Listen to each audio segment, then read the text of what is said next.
બાલાસિનોર સાકરિયા રાજપુરને જોડતો માર્ગનું કામ ધીમી ગતિએ ચાલતા પ્રજા પર હેરાન.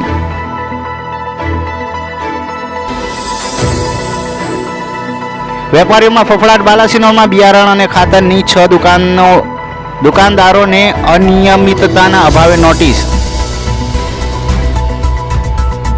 ઋતુજન્ય રોગચાળાએ માથું ઉચક્યું. રાજકોટમાં એક અઠવાડિયામાં શરદી ઉધરસના 199, તાવના 81 કેસો.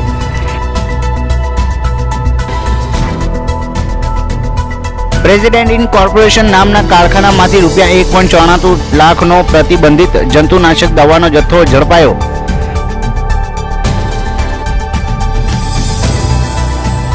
ભાવનગરમાં જુદા જુદા વિસ્તારોમાંથી મોબાઈલની ચીપ ઝડપ કરનાર શખ્સને એલસીબીની ટીમે ઝડપી લીધો.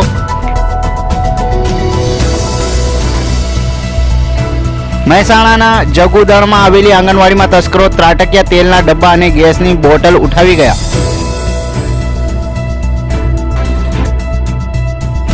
પવનની પેટર્ન બદલાતા 20 જૂન સુધી ચોમાસાની શક્યતા નથી. અગાઉ 10 જૂને વરસાદના આગમનનો વર્તારો હતો.